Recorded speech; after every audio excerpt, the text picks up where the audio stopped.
drivers, maybe from men in their 50s, mid 50s, even sometimes 60s and 40s. And they're all sitting around their buses, they're leaning on their buses and they're gisting because, well, there's no work since it's holiday, then the students are not around, and then buses just troop in, troop out just once.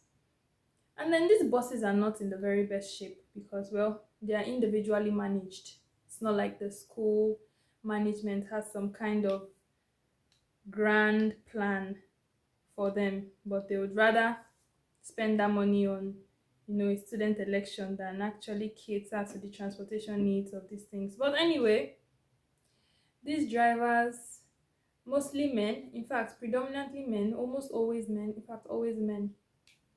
And so they try to serenade every single potential passenger they see because 1 naira is better than half, When they go home, Obioma would like to eat bread and he cannot come home empty handed now. That's very emasculating. It's very disappointing that you go out all day and you can't even buy bread when you come back. But it's a situation we find ourselves in. And if a 2 minute journey is 150 naira and people are still complaining for 150 naira, forgetting that buses can spoil at any time, and he would need to get parts for those buses and they're not cheap, fuel is not cheap, and you're the only one he's carrying and you're still saying this small thing 150 naira and you want to still give him 100 naira. Nancy, it's not fair. Let's look at this thing. Nigeria is hard, but I think we can help in some way, in a way that we can. Because how do I, as a father, if I was one, how do I explain that I went out from 8 a.m. to 5 p.m. and I have only made 1,600 naira just because it's holiday season? And how am I supposed to face my children? How am I even supposed to give them school fees? Talk more or less, pay tuition and soap. Do you see how all these things come together? And when you have conversation with these bus drivers and you ask them, what's the school management doing about it? They just chuckle because what can they say? And they have to be very aggressive with their other people, with their colleagues, because it's a dog eat dog world and there's no softness anywhere. I mean, if you're soft, people will override you. It's just the way the human nature is. And it's not that they really want to be that. When you speak with them, you realize they just want to lie down. They just want to eat akara and drink custard and just gist and play. But the country has made them hard and hard and hard, and the country has pushed them to the limits. They have forgotten what it's like to be soft. In fact, when you're being soft to them, they raise a brow. They're like, please don't poison me, or please don't put juju on my body. So they slowly stop being human.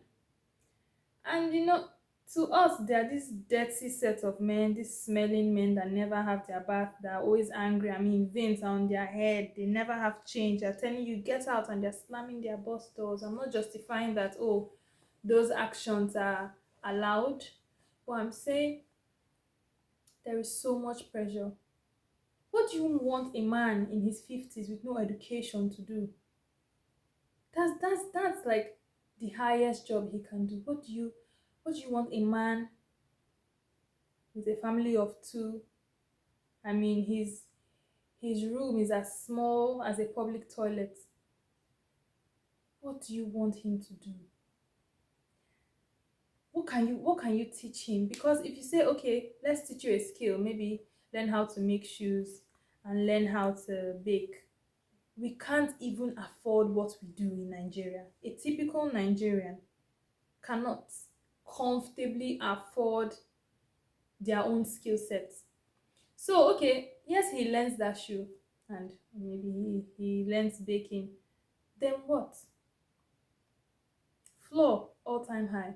Sugar, all-time high. Oil, all-time high. So when you even make all these things, there is no proper gain because the naira has so. When you look at these men, You can almost smell the regret of, I shouldn't have even married at all. Or where did it go wrong? Or what did I do with my life? And you have to also keep in mind that these men were born in eras where there was no internet, no phone. So they didn't have as much freedom as we do now. So it's not as easy to say, you can have started making content. Mm-mm-mm-mm. And let's not forget that most of these men had witnessed the war and maybe have been children from that war. So you can imagine the aftermath. So you can imagine that some of them, if not most of them, might have had parents that had money, but everything got lost in the war because the war destroyed a lot of things. People were eating lizard, my sister, my brothers. People were eating lizard in that war. And most of these men are the aftermath of that war. So before we go all out on them, sometimes I know it can be hard. Some of them, you don't do anything wrong, but they're just cranky.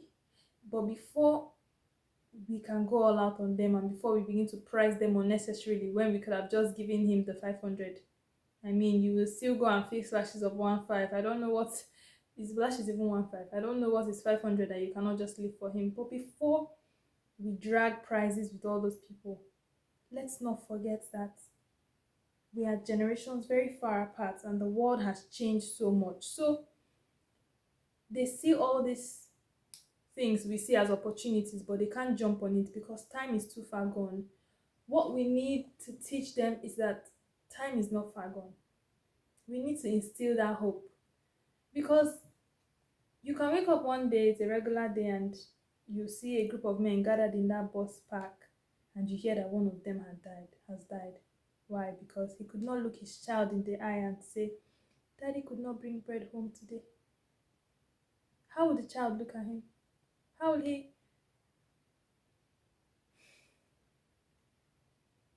The Lord needs to send manna from heaven again. But again, Nigeria is very blessed. But somehow the blessings are just in the wrong hands. And all we can do is just really encourage the fathers that have to face angry bosses every day. We have to encourage them. Yeah. We have to encourage the mothers as well because sure, you have faced rough bosses every day, but it's not the woman's fault. So you don't go shouting at her and threatening to marry a second wife because she's not in the mood today.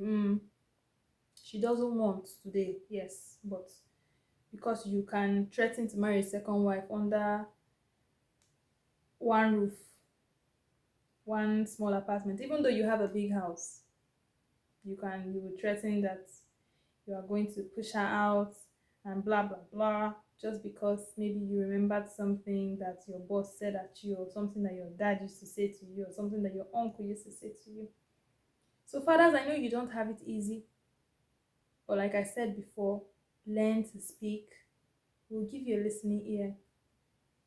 Let's try to be, how do you try to help the petty traders, the male petty traders? How do you try to help them? How do you try to help those people laying blocks morning, evening, night?